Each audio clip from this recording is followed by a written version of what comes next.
한국인의 나이 표현법 얼마나 아십니까? 안녕하십니까.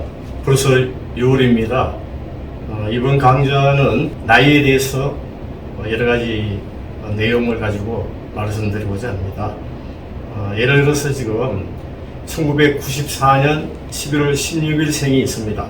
그러면 지금까지 우리가 나이로는 금년 나이가 어떻게 되나 물으면 30살이라고 얘기를 하죠. 왜냐하면 태어날 때 이미 한 살이 계산이 되고 해가 바뀔 때마다 플러스 1이 되니까 30살이 되는 거죠.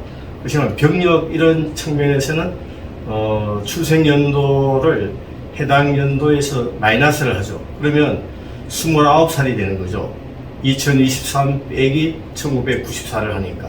그래서 사실 11월 16일 생이라면 아직 생일이 돌아오지 않았기 때문에 만 나이로는 세계적 추세죠. 만 나이로는 생일이 지나지 않았기 때문에 28, 28세가 되는 거죠. 이처럼 우리 한국 나이가 30살, 29살, 28살 다양하게 지금 헤아려지고 있습니다. 그래서 다가오는 6월 28일부터는 만 나이, 세계적 추세죠. 만 나이로 이제 우리가 고정을 시키기로 했습니다.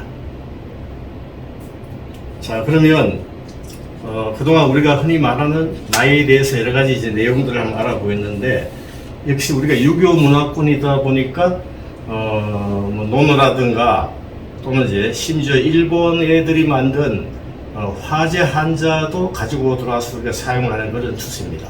그래서 일단 논어 위정편에 공자가 이야기한 자기 그 일생을 얘기한 구절이 있습니다. 그 자막을 보시면 이제 15세 이제 학문의 뜻을 두었다고 나와 있죠. 15세. 그래서 이제 지우학이라고 해서 우리가 흔히 뭐 지학사라는 출판사도 아시죠? 지학사. 지우학이라고 해서 지학이라고 이렇게 15을 이야기합니다. 자, 공자가 말한 나이에 대해서 전체적으로 한번 얘기를 해보도록 하겠습니다. 그 설언에 이제 이립이라고 해서 이제 뜻을 세웠다는 건데, 이제 그 예를 세웠다는 말이네. 예. 이립이라는 말은 세웠다는 말인데, 이 공자의 자기 인생입니다. 공자가 70 초반까지 살았죠. 기원전 6세기에서 기원전 5세기인데 한 70 초반까지 살았습니다. 공자가. 그래서 설언을 이립이라고 했고, 40은 부록이라고 했고, 40은 그리고 50은 지천명이라고 했습니다. 지천명. 또는 뭐 지명이라고 하죠. 지명이라고도 하고, 그 60은 귀가 부드럽다고 해서 이순이라고 했고, 70은 종심소욕 불유구라고 해서 이제 자기 마음 가고자 하는 대로 간다고 하면서도 이제 법도 규범을 벗어나지 않았다. 불유구라고 이렇게 했습니다. 그래서 우리가 흔히 말하는 이제 지학이라든가 이립이라든가 부독이라든가 지천명, 이순, 종심, 이런 것은 이제 공자의 논어 위정편에 나오는 내용들을 중심으로 했습니다. 그리고 이제 우리가 흔히 또 쓰는 이제 나이에 대한 그 한자 표현들이 다양하죠. 그 몰치라고 해서 치아가 빠진다고 했는데, 이것은 이제 베넷니가 빠진다는 말인데, 아주 어리거나 또는 이제 죽을 때가 다 돼가지고 우리가 흔히 베넷똥을 눈다 이런 말을 쓰지 않습니까? 베넷니에서 나온 말인데 베넷똥. 그래서 아주 어린 나이거나 그렇지 않으면 이제 또는 사망할 때쯤 처음에서 우리가 이제 이 몰년, 이 몰자가 어차피 죽는다는 의미지 않습니까? 몰년 이런 표현을 씁니다. 그리고 이제 16 나이가 이제 재밌는데, 파과, 과는 이제 수박이나 오이나 참외를 말하는 한자인데, 과자를 자세히 보시면 이제 팔자가 2개 들어있죠. 팔자가. 그래서 여자들 경우는 이제 팔자가 2개니까 16 나이를 의미하고, 남자 경우는 그 아래쪽에 쭉 내려보면 64가 나오죠. 88이 64로 해서 64로 얘기를 합니다. 여자 경우는 16살이고 28청춘, 28이 16. 그리고 남자 경우는 64, 64세를 의미합니다. 파과가. 그리고 이제 20살이 이제 우리가 특히 많이 쓰는 말 중에 묘령의 여인이라는 표현을 많이 쓰는데, 30대나 40대에 좀 그 예쁜 여자들 우리가 묘령이라고 이야기하는데, 그건 전혀 이제 한자를 모르는 경우죠. 묘령은 20살을 말하는 거죠. 40대인 여자 보고 묘령이라고 쓰면 사실은 앞뒤가 맞지 않죠. 묘령이라는 말은 20살을 말하고, 그리고 이제 32살이 이제 그 이모라고 나와 있는데, 여기서 모자가 틀모자 아닙니까? 틀이 이제 휘어진다. 조금 이제 나이가 들어서 머리가 휘어진다는 말이죠. 그래서 뭐 이모라는 표현을 썼고, 그리고 이제 뽕나무 상자를 써서 48살을 상수라고 하는데, 그러니까 상전벽해 할 때 그 상이죠. 상자를 잘 보면 제일 아래쪽에 열십자가 들어있고 위에 이제 우자 비슷한 게 3개가 있죠.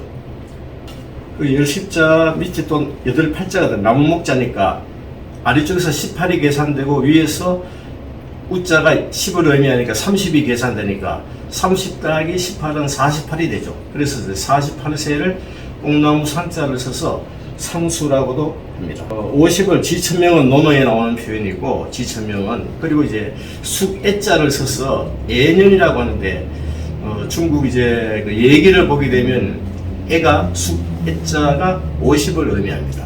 우리 흔히 뭐 숙대머리가 됐다 하면 좀 나이가 이제 되어가지고 좀 머리카락이 조금 헝클어진 거 아니고, 우리가 숙대머리다, 숙대밭이다 이런 표현을 쓰는데, 그래서 애자를 쓴 것은 50을 의미합니다.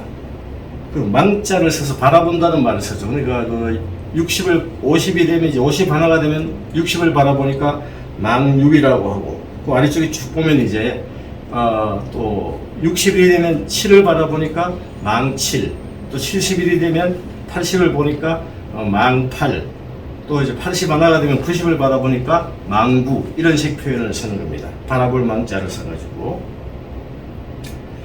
그리고 이제 뭐 회갑은 다 아시죠? 갑이 돌아왔다. 우리가 이제 갑부터 이제 간지할 때 첫째가 갑이 나오죠. 갑이 나오고, 그래서 갑이 돌아왔다, 회갑이다, 환갑이다 이런 표현을 씁니다. 그리고 이제 진갑은 한 살 더 먹으면 진갑인 건 다 아시죠? 그리고 이제 일본식 한자, 일본식 한자를 여러분 자전을 보시면 화제라는 표현을 하면, 이 화자가 이제 일본의 야마토가 대화죠. 그래서 화제, 일본 애들 응원할 때 보면 그 대화라는 표현을 그 머리띠에 두른 경우를 많이 봤을 겁니다. 이 화제 한자인데, 그래서 우리가 말하는 나이에서 이 화제 한자들이 조금 들어 있습니다. 그래서 66세를 이제 뭐 미수라고 한다든가, 또는 이제 아래쪽에 그 88세 있죠. 88세도 그 우리가 쌀미를 써서 미수라고 하는데, 그것도 쌀미를 보게 되면 중간에 열십자가 들어있고 팔자가 2개가 아래 위로 들어있지 않습니까? 그래서 88세를 쌀미 써서 미수라고 하는데, 이것도 역시 일본 화제 한자고, 또 90을 우리가 졸수가 되었다. 졸수 그러면 이제 죽을 때가 다 되어가 졸수구나 생각하는데, 죽음도 한자 졸자를 쓰지 않습니까? 근데 사실 졸자는 9구자하고 밑에 10자로 약자로 씁니다. 그래서 90 나이를 말하는데, 이것도 역시 이제 일본 화제 한자가 되겠어요. 일본 화제 한자가 되겠고, 그래서 화제 한자가 은근히 있습니다. 친구들 77세 되면 희수를 하는데, 요새 뭐 사실 칠순 잔치는 거의 하지 않고 77세부터 조금 잔치하지 않습니까? 희수, 기쁠 희자를 쓰는데, 이것도 역시 화제 한자입니다. 기쁠 희자 쓰는 것도 화제 한자가 되겠습니다. 그리고 우리가 70을 고이라고 많이 부르는데, 이 고이는 이제 두보 곡강이라는 시에서 인생 70 고래희라고 나와 있죠. 그래서 이 고이라는 말을 두보 시에서 이제 유래돼서 사용하게 된 것이고, 팔순잔치는 다 아시죠? 근데 70하고 80을 보게 되면 특히 이제 지라고 이렇게 보면 한자에서 뭐라는 한자를 많이 쓰고 있죠. 그래서 아래쪽에 보면 그 화면을 보시면 고양이 묘자가 한자에서 70을 의미하는 모하고 한자 발음이 비슷합니다. 그리고 나비 접자가 80을 의미하는 질자하고 발음이 비슷해요. 그래서 우리가 모나 질이 들어가면 이제 70, 80이고, 노인들을 의미할 때 못자나 칠을 씁니다. 그래서 지금 70이나 80 나이를 보게 되면 모나 칠이 들어있죠. 모나 질이 들어있습니다. 모나 질이. 90일이 되면 이제 100살을 바라보니까 망백이라고 했죠. 이제 한 살, 50일부터 이제 한 살 들어가면 이제 그 다음 세대를 바라보니까 90일은 100을 바라보니까 망백이 되겠습니다. 흰백자 100은 100백자에서 1이 빠지죠. 그래서 흰백자 100을 쓰면 99가 됩니다. 99. 그냥 100, 100자는 백수죠. 지금 김영석 교수님이 이제 100, 100자 백수를 넘어서 지금 1920년생이니까 103세가 되셨는데, 백수를 넘으셨죠. 100, 100자 백수를 넘으셨었고, 혹시 이제 저 강남의 그 봉은사 쪽을 가보시면 쟁 뒤쪽에 지장보살전이 있습니다. 지장보살이라는 분이 이제 신라 성덕왕 아들인데, 김교각이라는 분이죠. 그분이 중국에서 활동하셨는데, 그분이 99세까지 사셨어요. 그분이 이제 백수까지 사신 분입니다. 백수, 흰백자 100은 99입니다. 그리고 상자를 쓰고 이러면 이제 나이가 그야말로 클라이맥스까지 간 거 아닙니까? 그래서 백수나 99세를 말할 때 상수라는 표현을 쓰기도 합니다.